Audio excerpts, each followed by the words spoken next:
ইলিশ মাছের মতো স্বাদ পেতে আজ তৈরি করলাম শীতের সবজির সাথে খয়রা মাছ। নমস্কার বন্ধুরা, রূপা সিম্পল অ্যান্ড ডেলি লাইফে আপনাদের সবাইকে অনেক অনেক স্বাগত। একদম ইলিশ মাছের মতোই স্বাদ পেতে এইভাবে খয়রা মাছের রেসিপিটা তৈরি করে ফেলুন। খুব সহজ একটা রেসিপি, অথচ খেতে কিন্তু দারুণ। তাহলে চলুন বন্ধুরা, রেসিপিটি দেখে নেওয়া যাক। খয়রা মাছের রেসিপি তৈরি করব বলে এখানে আমি 4 পিস খয়রা মাছ নিয়ে নিয়েছি বন্ধুরা।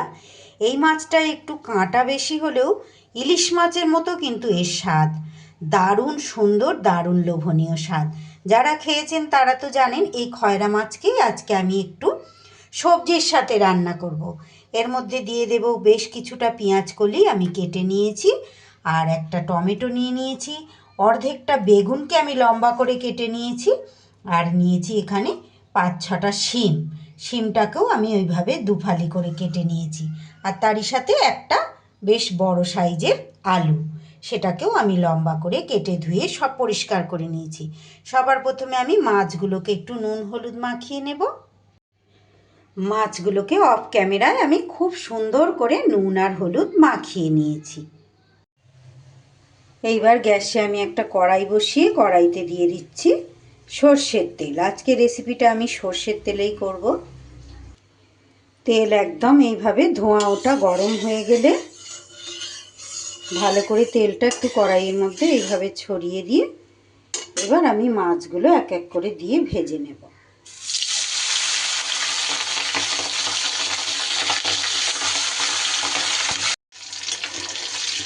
মাছগুলোকে আমার সুন্দর করে এপিট ওপিট লাল লাল করে ভেজে নিতে হবে।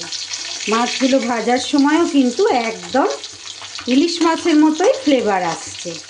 আমার চ্যানেলে নিত্য নতুন রেসিপি পেতে প্লিজ বন্ধুরা আমার চ্যানেলটাকে সাবস্ক্রাইব করুন, পাশে থাকা বেল আইকনটাকে অল করে দিন, যাতে যে কোনো রকম ভিডিও আপলোড করলে সাথে সাথে আপনাদের কাছে নোটিফিকেশান পৌঁছে যায়, আর আপনারা সেটা সময় সুযোগ মতো দেখে নিতে পারেন।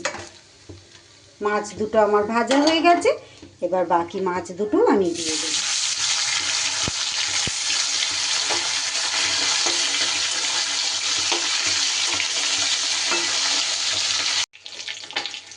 এই মাছ দুটোও কিন্তু খুব সুন্দর করে আমার লাল লাল করে ভাজা হয়ে গেছে।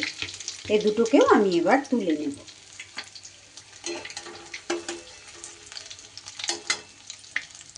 এইবার কড়াইয়ের মধ্যে আমার অনেকটা তেল আছে বন্ধুরা। ইলিশ মাছের মতোই কিন্তু এই মাছটার থেকেও তেল বেরিয়েছে।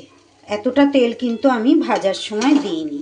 আমি বাটিতে পরিমাণ মতো কড়ায় তেল রেখে বাটিতে কিছুটা তেল আমি তুলে নিচ্ছি, কারণ এতটা তেল আমার রেসিপির মধ্যে লাগবে না। একটু তেল আমি তুলে নিয়েছি। এইবার এই তেলের মধ্যেই ফোড়নে দিয়ে দিচ্ছি অল্প একটু কালো জিরে। কালো জিরেটা থেকে বেশ ভাজা গন্ধ বেরোলে এখানে দিয়ে দিচ্ছি আমি একটা ছোট সাইজের পেঁয়াজ কুচিয়ে রেখেছিলাম, সেটা দিয়ে দিলাম। আমার চ্যানেলে নতুন বন্ধু পুরনো বন্ধু সব বন্ধুদের অনেক অনেক স্বাগত। সবাইকে অনেক অনেক ভালোবাসা বন্ধুরা, আর জানাই অনেক শুভকামনা। এইভাবে যদি এই মাছটা তৈরি করে একবার খান বন্ধুরা, তাহলে বুঝতে পারবেন এর স্বাদ কত। যারা খেয়েছেন তারা জানেন, যারা খাননি তারা অবশ্যই এইভাবে একবার করে খেয়ে দেখবেন। আর যারা খেয়েছেন তারা হয়তো এইভাবে করে খাননি। যদি এইভাবে করে না খেয়ে থাকেন, একবার খেয়ে দেখবেন বন্ধুরা। ভীষণ সুন্দর ইলিশ মাছের স্বাদকেও হার মানাবে, এতটাই লোভনীয় খেতে। পেঁয়াজটা একটু লাল লাল করে ভেজে নেব। এবার এর ওপরে আমি সবজি এক এক করে দিয়ে দেব। সবার প্রথমে দিয়ে দিচ্ছি কেটে রাখা আলু।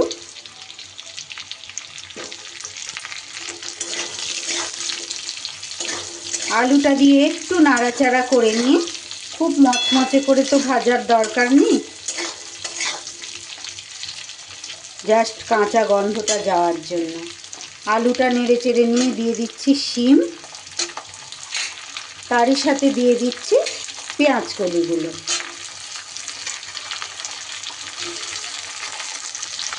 আর এরই ওপরে দিয়ে দিচ্ছি একটু নুন। সবজিগুলো সুন্দর করে একটু নাড়াচাড়া করে নেব। এইভাবে রান্না করলে সবজিটাও খেতে দারুণ লাগবে, সেই সাথে কিন্তু মাছটারও স্বাদ হবে। এই একটা রেসিপি দিয়েই কিন্তু মাছে ভাতে বাঙালির পুরো ভাতটুকু কিন্তু খাওয়া হয়ে যাবে। সবজি ভাজা করতে করতে এদিকে আমি একটা মশলার পেস্ট তৈরি করে নেব। মশলার জন্য মিক্সির বাটিতে আমি নিয়ে নিচ্ছি 1 চামচ সাদা সর্ষে, ওই চামচেরই 1 চামচ কালো সর্ষে, আর দিয়ে দিচ্ছি ভর্তি ভর্তি 1 চামচ পোস্ত।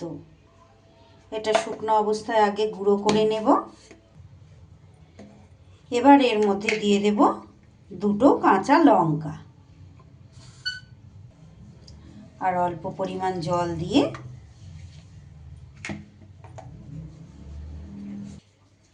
সুন্দর মিহি পেস্ট একটা তৈরি করে নিলাম। সবজিগুলো বেশ নাড়াচাড়া করা হয়ে গেছে। এর ওপরে আমি এবার বেগুনগুলো দিতে বাকি ছিল, বেগুনটা দিয়ে দিলাম। বেগুনটা দিয়ে আবার একটু নাড়াচাড়া করে নেব। এরই সাথে আমি টমেটোটাও দিয়ে দিলাম, কেটে রাখা টমেটোটা, আর একটু নাড়াচাড়া করে নেব। সবজির মধ্যে যতক্ষণ জলটা আছে একটু ভালো করে নাড়াচাড়া করে নেব। আরও কিছুক্ষণ আমি সবজিগুলো এইভাবে নাড়াচাড়া করে নিয়েছি। এইবার আমি এর মধ্যে দিয়ে দিচ্ছি পরিমাণ মতো হলুদ গুঁড়ো আর একটু লঙ্কার গুঁড়ো। ঝালটা আপনারা অবশ্যই বুঝে দেবেন বন্ধুরা, কারণ আমি চেরা কাঁচা লঙ্কাও এতে ব্যবহার করব, আবার কাঁচা লঙ্কা কিন্তু বেটেও দিয়েছি। আপনারা প্রয়োজন হলে এখানে লঙ্কার গুঁড়োটা স্কিপ করতে পারেন বা কাঁচা লঙ্কাটাও বাটার মধ্যে স্কিপ করতে পারেন, যেটা সুবিধা সেইটা আপনারা করবেন।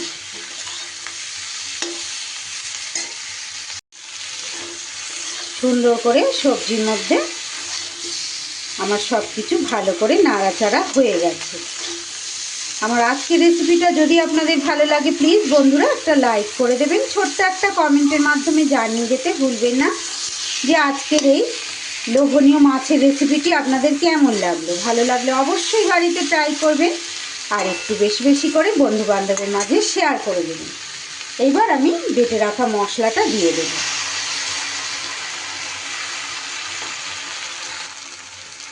আরও একটু মিক্সির বাটি ধোয়া জল এখানে আমি অ্যাড করে দিলাম।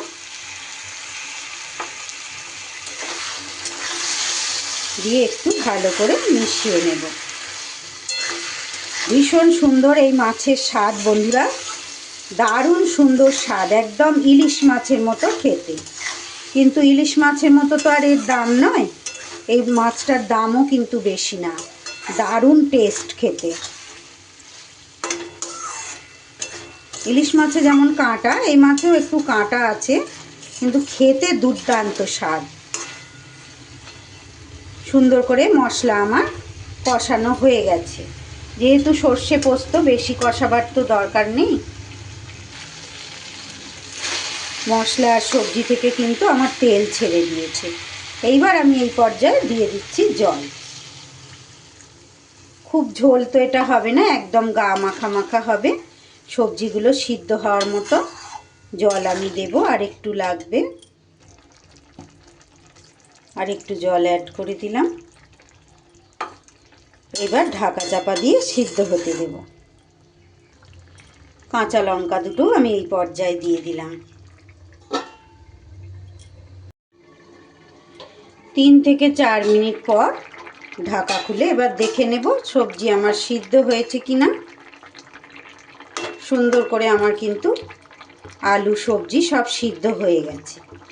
এইবার আমি এই পর্যায়ে ভেজে রাখা মাছগুলো দিয়ে দিলাম। ভেজে রাখা মাছগুলো দিয়ে আবারও আমি 2 থেকে 3 মিনিটের জন্য ঢাকা চাপা দিয়ে দেব। ফিরে এলাম বন্ধুরা আমি 3 মিনিট পর। 3 মিনিট আমি সবজির মধ্যে মাছ ভালো করে ফুটিয়ে নিয়েছি। এই সময় নুনটা চেক করে দেখেছি, সামান্য একটু কম আছে, তাই একটু নুন দিয়ে দিলাম।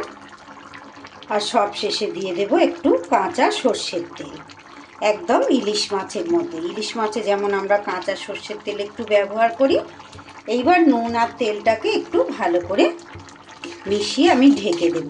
আপনারা চাইলে বন্ধুরা এখানে একটু ধনেপাতা কুচি দিতে পারেন, তবে আমি কিন্তু ধনেপাতা কুচিটা দেব না, তাহলে মাছের স্বাদটা একটু বদলে যাবে, সেই কারণে এখানে কিন্তু চাইলে আপনারা একটু ধনেপাতা কুচি দিতেই পারেন। এবার আমি গ্যাস বন্ধ করে 5 মিনিটের জন্য ঢাকা চাপা দিয়ে রেখে দেব। খয়রা মাছের রেসিপি আমার একদম রেডি বন্ধুরা। একটা পাত্রে আমি সার্ভ করে দিয়েছি। কতটা লোভনীয় হয়েছে দেখে নিশ্চয়ই আপনারা বুঝতে পারছেন। এইবার গরম গরম ভাতের পাতে সার্ভ করে দিলেই হবে। আমার আজকের রেসিপিটা কেমন লাগলো বন্ধুরা? যদি ভালো লাগে প্লিজ একটা লাইক, কমেন্ট, শেয়ার ও সাবস্ক্রাইব করে আমার পাশে থাকবেন। সবাই খুব ভালো থাকবেন, সুস্থ থাকবেন। আবারও ফিরে আসছি আগামী দিন নতুন কোনো রেসিপির সাথে। আজ তাহলে আসি, টাটা। সকলকে অসংখ্য অসংখ্য ধন্যবাদ।